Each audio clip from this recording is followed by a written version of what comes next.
Into every autocrosser's life, a little rain must fall.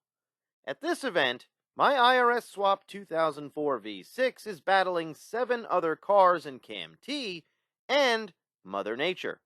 I'm back at the often frustrating but always fun figure 8 at the fairgrounds. It's 75 degrees, a torrential downpour just ended, and light rain is lingering. The entire course is wet, and there are patches of standing water. The slick surface gives me a great opportunity to improve my wet weather autocross skills.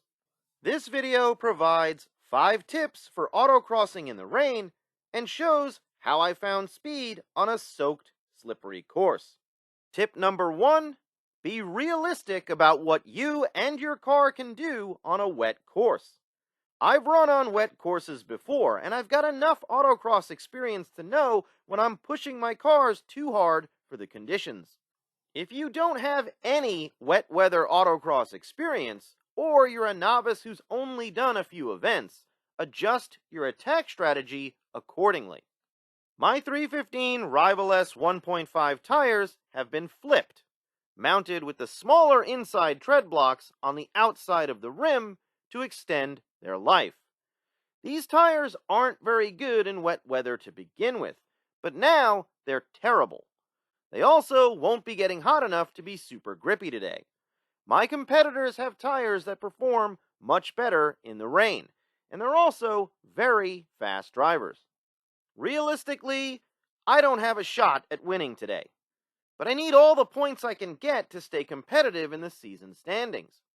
My goal is to find as much speed as possible without losing control of my car. Hopefully, I won't finish dead last. Tip number 2, adjust your car and your driving to the conditions. My 220 horsepower V6 that can barely break the tires loose in dry conditions has a tendency to go sideways on wet courses.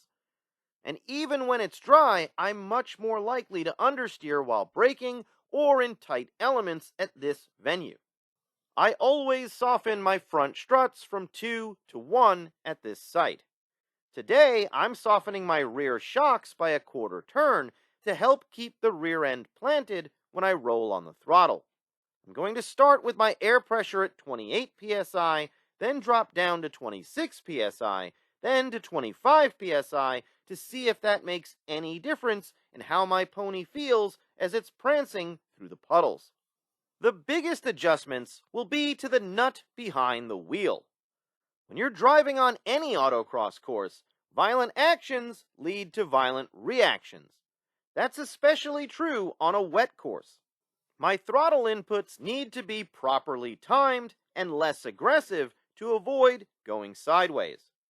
Every rear end slide will cost me time. I don't have ABS, so I need to make sure I'm not locking up the brakes when I poke the pedal. I'll need to adjust the degree and duration of my braking inputs. I have to be easier on the brakes and initiate braking earlier.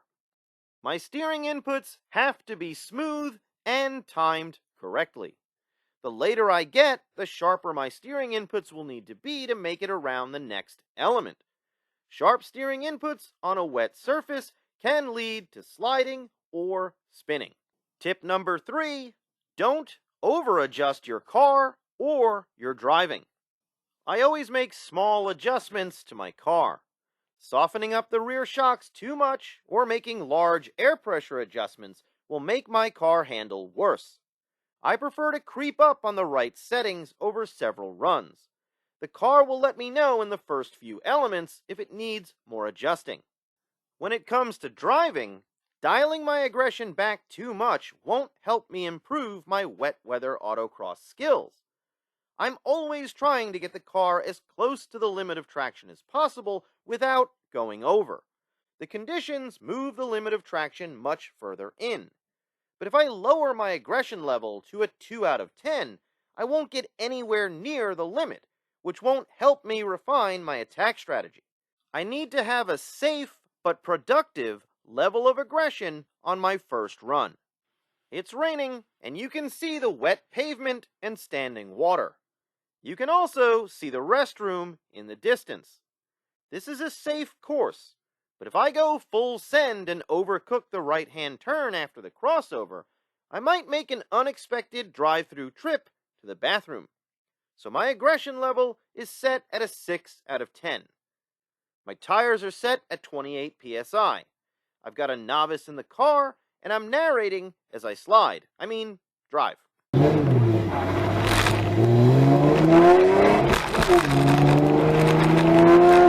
Stringing everything together. Trying to see if I can go wide, and nope, rip. Okay, but see how I arc that in? Yeah. That sets me up for this. God, that was almost bad. Try not to drift the corner.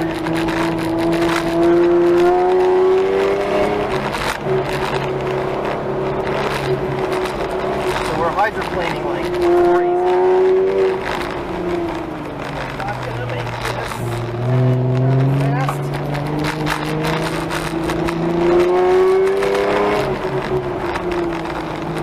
This is where I'm setting my braking zones prior to my turn.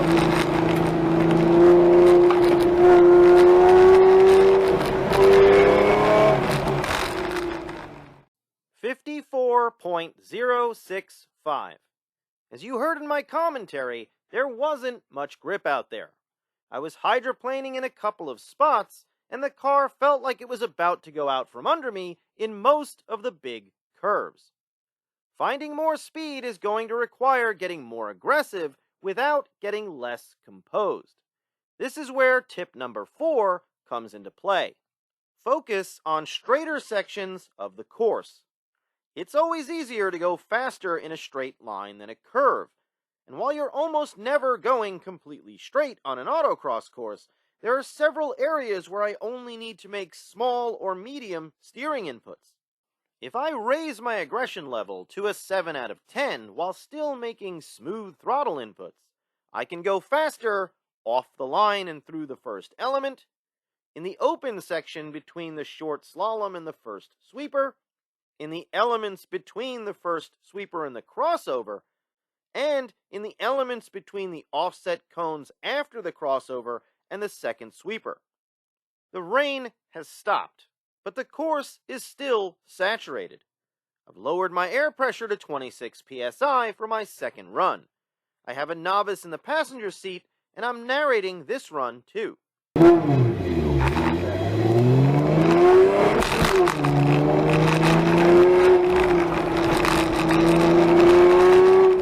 Wide left, cut around, I'm going to feed throttle as soon as I'm unwinding the wheel.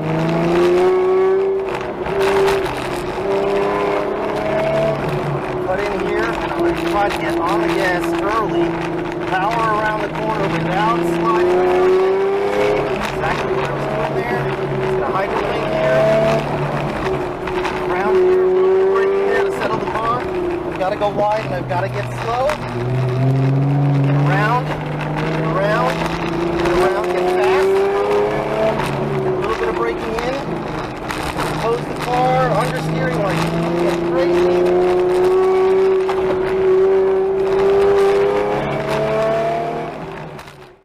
52.804. 1.261 seconds faster than my first run. Increasing my aggression in the straighter sections really helped. I was right on the verge of going sideways or plowing in those sections, but I never lost control of the car. I did, however, let going faster in the straighter sections screw up my sweepers, which brings me to tip number 5. Settle the car to find speed in slippery sweepers. I'm losing a lot of time in the sweepers. Entering the first sweeper too fast led to understeer that forced me to delay my throttle input. Getting too aggressive on the throttle through and exiting the first sweeper made me go sideways. Entering the second sweeper too fast made me understeer most of the way through. My front struts are at their softest setting. My air pressure is at my lowest setting. If I stiffen up my rear shocks to reduce understeer, I'll be more likely to oversteer out on course. So I need to adjust my driving to keep the car planted and poised all the way through the sweepers. If I back up my braking zones to keep the car composed and adjust my line a little for a smoother entry, the car won't understeer. I can get on the throttle earlier and feed throttle through the sweepers, pushing up to but not past the limit of traction.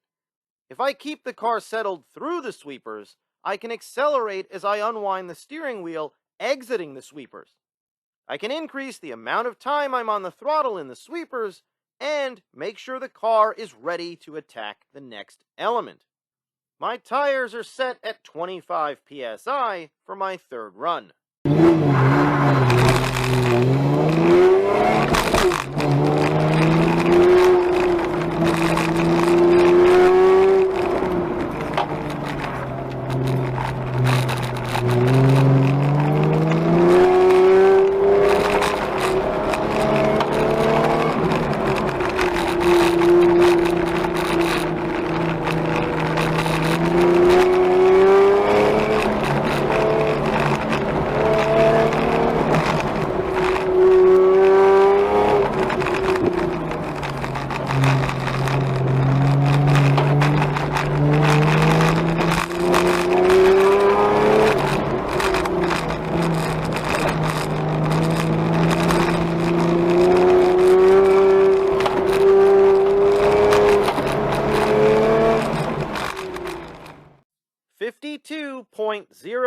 .007, 0.797 seconds faster than my second run.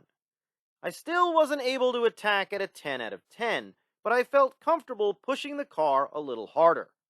Unfortunately, the front tires were sliding a little in the slaloms and the offset cones, which made me late. But I found some speed in the straighter sections, and I made big gains in the sweepers by keeping the car settled. These 5 easy-to-execute tips definitely helped. My third run was 2.058 seconds faster than my first run. The sun came out and the course was drier on my fourth run. I ran a 51.603 and ended up finishing in 4th place in Cam T. Even though I didn't make it onto the podium, I was pleased with my performance and I was able to earn some decent season points. I won't go so far as to say that autocrossing in the rain is fun, but it does provide a refresher course for driving fundamentals. Every mistake is magnified on a wet surface. That forces you to realistically assess your car and your driving and make the right adjustments to both. Rain or shine, those skills will help you get faster at any autocross event. I'll post more results videos soon.